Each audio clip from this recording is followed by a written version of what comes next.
Welcome to Lincoln, or in old money, Lindum Colonia. Or if you want to be really pedantic about it, that's Colonia Domitiana Lindensium.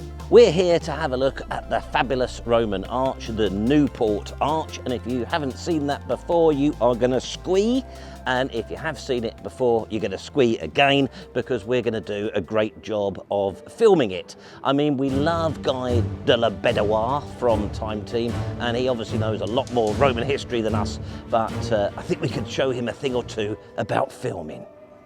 And we're also going to have a look at the early development of Roman Lindum to see what that tells us about their success, or otherwise, in terms of bringing civilization to Britannia. I've got the compact in case of nosebleeds. This is sort of self. A little bit on the origin of the name Lindum.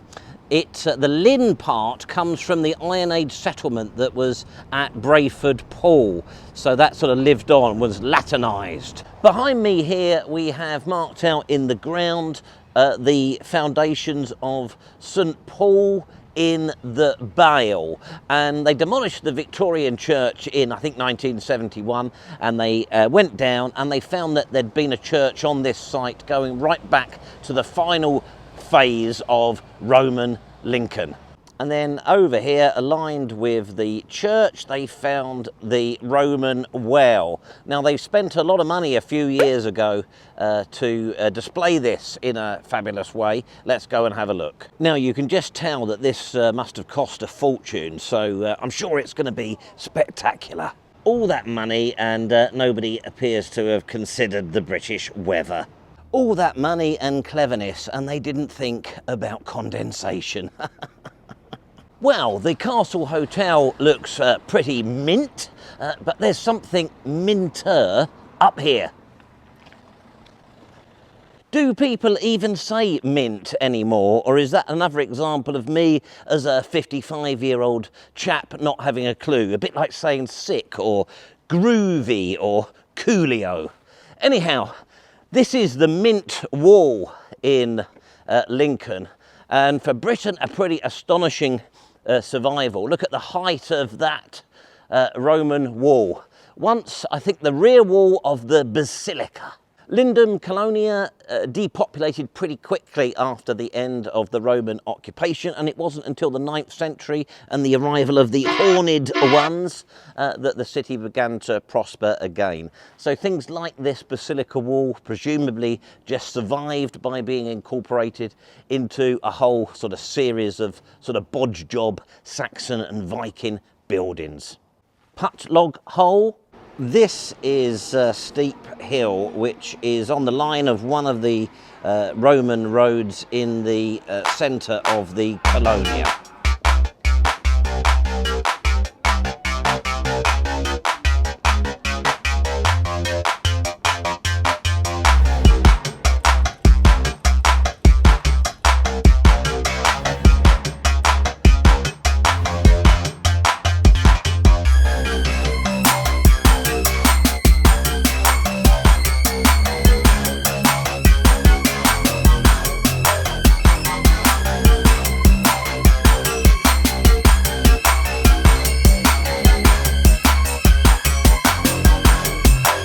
We'll do a quick dates run through very quickly for those attention spans, and will help here as well. As any good Roman gazetteer knows, it all started in AD 43 when the Romans landed in Kent. By AD 48, they had conquered the Midlands, this area where we are today, and it is believed there was an early fort here.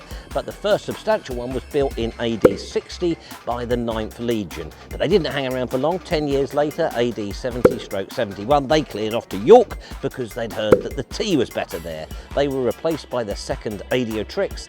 They only hung around for 7 years before they buggered off to Chester. And thereafter, this place became a colonia. And what is a colonia, I hear you screaming at your devices? Well, it is basically a town for retired legionnaires and their families, a bit like those Chelsea pensioners that we have nowadays. Within just 20 years, they didn't need a legion here any longer, and this place went on to become a successful and prosperous civilian settlement. After a bit of a to-do, a bit of an inquisition with the English heritage, I've identified that this mound is part of the upper Colonia defences. And then up here, we've got actual Roman masonry.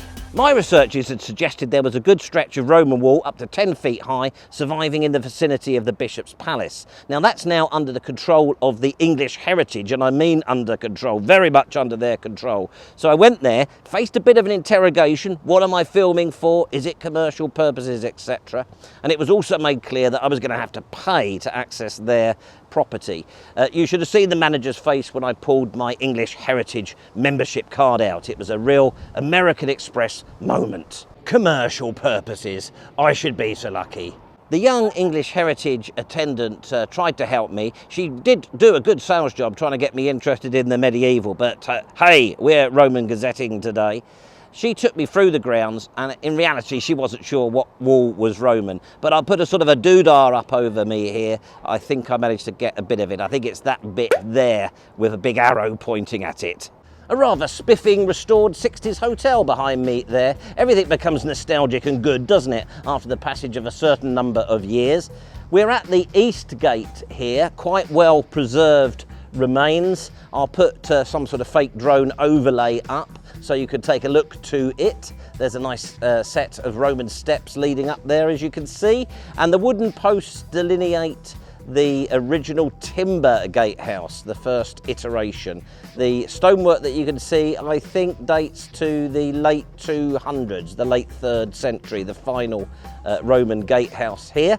Now, as good as this looks, and it is great to see this, apart from the litter, however, I'll put another sort of overlay up to show you that as late as 1740, the gatehouse here was quite substantial. So somewhere between 1740 and today, as is the way, as we have found out on so many of these videos, somebody decided that it needed to be removed. I've walked up East Bight from Eastgate, spotted another bit of Roman wall in a garden. I'll put some sort of doodah up there, but we've come to have a look at this, one of my other favourite bits here, other than the Newport Arch. It is the wonderful Roman Reservoir.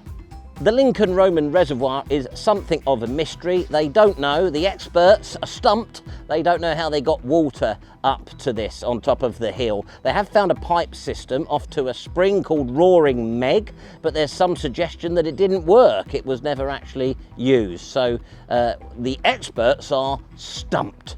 And then here at the end of East Bight, we have it, our magnificent, fabulous Newport Arch, the Roman gateway on Ermine Street, the important northern road that ran to York, Ibocorum. The Newport Arch is famous as the only working arch in England, in the UK in fact. It's the only one that traffic still drives through to this day. If you think it looks a bit squat, the arch, not me, that's simply because the ground level has risen so much in the last nearly 2,000 years. There's a lot more of this down below me there. Now, the defences were strengthened in the late 4th century, so towards the end, and we don't know what it was they were worried about, but there's no sign of anyone attacking. What I love is that we've got this pedestrian walkway, a Roman pedestrian walkway. Romans, Romano-Britons, walked back and forth through here into and out of the city. When I see Roman remains like this, I'm always left with the thought of what did the Celtic Britons make of this? Remember, 2,000 years ago, there'd never been architecture like this in Britain ever before. Let's have a quick look over this gate into the garden of the Arch Cottage, next to Newport Arch. They've got a little bit of Roman wall all to themselves. During the 350 years that this gatehouse guarded the northern side of the Roman Colonia, there is no evidence that it was ever attacked. But that doesn't apply to the years since. Medieval battles, I think Civil War stuff possibly happened here as well. But probably its worst ever attack came in 1964. The 1964 attack involved a lorry driver from the Humber warehouse who ignored the height restriction and drove his lorry through the arch, nearly bringing the whole thing down. What an imbecile! There weren't YouTube amateur antiquarians back in 1964, but there were still amateur antiquarians. They used to sort of do pen pal stuff. So word got out and they started to come to Lincoln to try and track this guy down. In the end, the police had to give him a new identity and relocate him and his family to Milton Keynes, where there are no Roman arches, and that was the only way to keep him safe. There would have been another arch here, tower above it, but hey, guess when that was removed? That's right, the 18th century. And then just over here we have some more exposed northern defences there. Apologies to all of our international viewers about all the litter and broken glass, but unfortunately that's 21st century Britain. I don't know if you can make that out, but there's some beautiful exposed stonework there at the bottom of that bastion, and then to the right you can see the Roman wall continuing, and that later building is built on top of it. As wonderful as the Newport Arch is, for some reason, probably because of its setting in these council sort of buildings, this bit always seems to get missed out of YouTube tours of Roman Lincoln. Even Guy didn't come here. It's the remains of the wall and the Westgate in the lower part of the Colonia. The initial settlement here was all on top of the hill. Once the legions left and it became this sort of Chelsea pensioner type of place, it was expanded down to the river. And that's what we're looking at here, the second phase.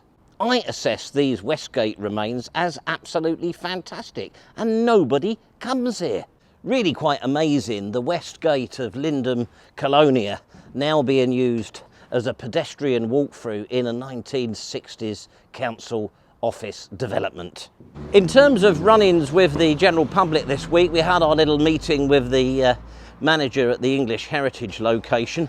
And then later on, when I was filming at the bastion next to the Newport Arch and commenting on the litter, a well-spoken young man walked by and he actually said to me that I should get a dustpan and brush and clean it up rather than complain about it, which I thought was a very odd way to speak to a visitor to what one presumes is his city. I guess he was just embarrassed, and understandably so.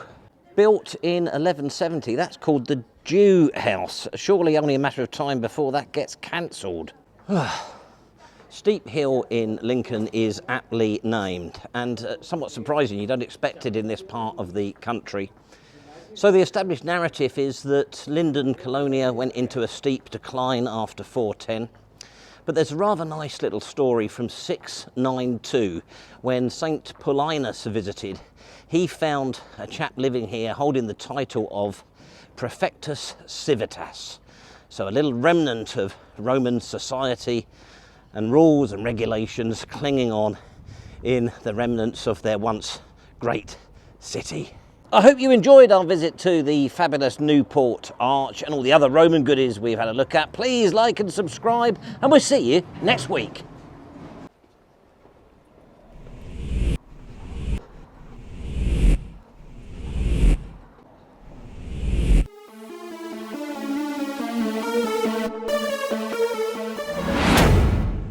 I'm caught in a perpetual walkthrough transition. Sorry, are we out? No, you're fine. No, you're fine.